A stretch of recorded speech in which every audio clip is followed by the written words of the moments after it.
My seven-figure Etsy business relies on 8 different design trends that I want to share with you guys in this video. No matter which Etsy shop that I open up, I always make sure to hit up all these 8 different trends. Not only do they have traffic, but they're also evergreen. And I love that because then you're really building your business. Now, there are trends you can target, like going into the holiday, some pumpkin, maybe some political things. All those trends are good, but what about evergreen trends? These are kind of the fundamental trends of designs that I always make sure to hit up when I'm opening up, whether a new Etsy shop or I'm working in collaboration with another Etsy shop. Now, for those that don't know, my name is Vlad. I'm a top seller on Etsy. I also consult and manufacture for top sellers as a print-on-demand supplier. So I do have a clear awareness which designs work and which designs don't. And I found consistency with other Etsy shops doing the same thing in regards to these specific designs. So if you're just opening up your Etsy shop or you're already a seasoned Etsy seller, this video is going to be extremely useful because I'm pretty sure some of these designs you do not have in your Etsy shop that you really might start thinking about diving in deeper and see how you can apply these design trends to your Etsy shop. All right, so let's jump on my computer and I'll show you which designs they are and how they apply to different products. All right, so the first one is simple patterns. Now, I want to use dog bandanas to show this one. And actually, a lot of these designs, I'm going to be showing you dog bandanas because I think they're a really good canvas to show a lot of these trends. But simple patterns, a lot of times people underestimate simple patterns. And there are really 3 different kinds of simple patterns that I make sure to hit up. First one is lines, just simple lines. They're either diagonal, vertical, or horizontal. Then there are polka dots. So repeated polka dots or repeated, some kind of shape repeated. And the next one, and the last one is checkered. So I make sure to hit up those simple patterns because they're surprisingly very sought out for, because they're very subtle and they create some kind of like, they bring out a little bit of a texture or personality to the person or the look and feel. So when we go on baby blankets or baby stuff, swaddled, checkered, stuff like that is really, really popular. So, and you'll see a lot of polka dots on this as well. So really don't underestimate the power of just simple patterns. This is a very big one. A lot of times people don't want the attention to be on the design, but they want to have some kind of character in the product. Because when you're doing a print of sort of design, you're already, the design becomes the product. But with a simple pattern, it just creates character to the existing product. All right, and the next one is Aztec. Aztec is a kind of, I don't know if I'm saying it right, but Aztec is 3 different kinds of Aztec. There's one that is very bright pop colors, kind of like this. This is very popular, or this is a bright pop color, or they're very subtle, something like this. This is kind of a subtle.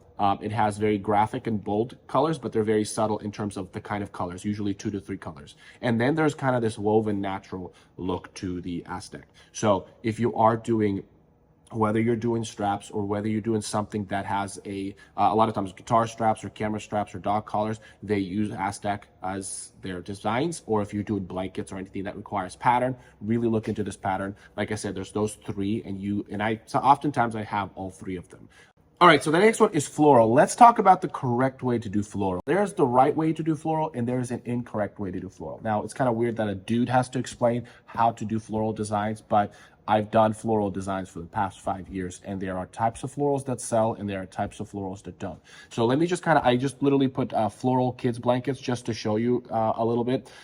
Don't do this floral. This is not a floral. This is white with stains all over, right? So a lot of times people, just because they have florals on it, that doesn't mean it's appropriate to be posted. It's like if I really zoom in, there is florals, but customers don't really off the bat see or understand that that's floral. At thumbnail, your flowers need to be seen. So that's the first rule, right? Okay, no matter what you do at thumbnail, your flowers have to be seen. You need to see 1 floral. Now, the second rule is I stick to 2 to 3 colors. Sometimes there's some cases that you want to go beyond if you're doing something like a vintage floral style, but for the most part, it's 2 to 3. So for example, this is a 3-color floral. This is a 3-color floral. This is a 2-color floral. So let's take a look at bandanas. This is a 2-colored bandana. This is a 3-colored bandana. They're very simple colors that really pop out. Now, even this is a bit too much, the color. So this is a good example of what not to do, right? There's a lot of colors. Now, there's 3 colors, but the flowers are smaller. So the basic rule of thumb is the more colors, the bigger the florals. That's just how it is. Because when I just look at it, it really is a mush of colors. And I would imagine this doesn't sell as well as something like this because it does have a lot more colors, but the flowers are bigger. This is pretty good. I like this. They're keeping to the rule. This is obviously a 2-color bandana. So yeah, basic rule is more colors, more bigger the size. If the floral is smaller, reduce the color so that way it's pretty clear on the flower that you're doing. So when you're selling something on a marketplace, when customers only interact with your thumbnail within only for a few seconds, it changes what kind of designs you can sell. So even though something that's small like this would sell really well, maybe at a retail store, but even then I would argue that the attention span is still short.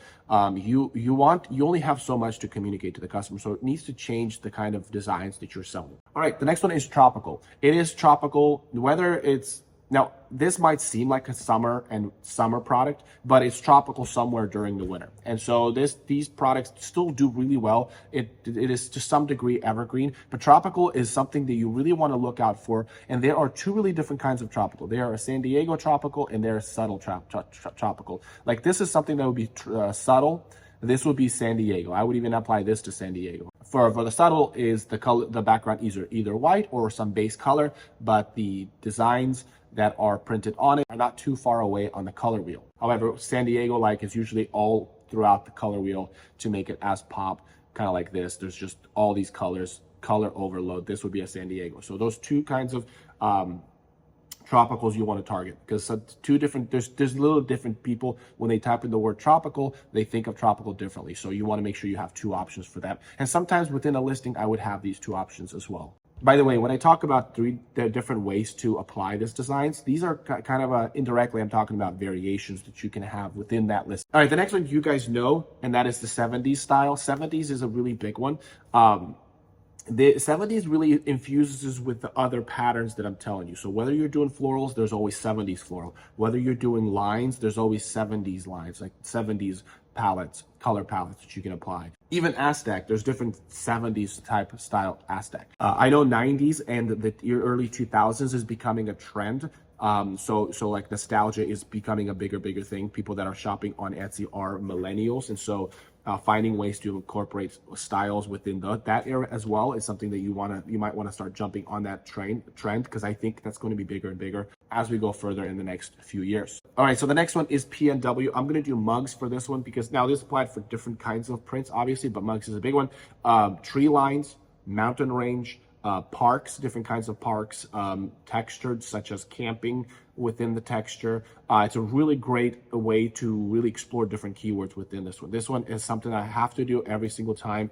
PNW is a pretty big one. Now this is an iconic PNW logo, but it's not as popular anymore. But people will always be outdoor lovers, right? People always love the trees, will always love the skies and the mountains. So this is literally, no pun intended, an evergreen design trend. All right, so if you are targeting kids or pets, we are doing dinosaurs and animals. Now, when I type in dino bandana, it doesn't give me too much of this. In fact, it doesn't give me any of this. It also automatically defaults to pets. That's just because when it comes to dinosaurs and animals, if there's something playful about it, there's something kind of this cuteness about it that people default to. So when you are targeting pets or kids, adding some dinosaurs and animals to your design or library is going to be a big one. So that I do spend quite a bit of time on this specifically if you're targeting kids or pets. All right, so the next one is also targeting kids and pets. Now this also does for other things, but fruits and vegetables. And the fruits that are most popular is strawberry, cherry, peaches, lemons, and oranges. So let's see what we got. So a lot of strawberries, lemons, peaches, strawberry, lemons. So adding these to your designs is a big one. So then this is playful. This is more towards summer. It does do really well during the summer. With the fall, obviously pumpkins and things like that, it really does change over in what season you're doing this. So adding fruits and vegetables is a pretty big one, and I do spend quite a bit of time on making sure that I have a library of this kind of stuff. Now, I found these design trends mostly because of research. Now, I teach you guys how to do research on my masterclass. Make sure to check out the link in the description. It is really discounted right now, so this is a great opportunity for you guys to jump in and learn everything that I know when it comes to selling on Etsy. Now, if you guys need more ideas on what to sell on Etsy, check out this video. And until next time, you guys have a great one.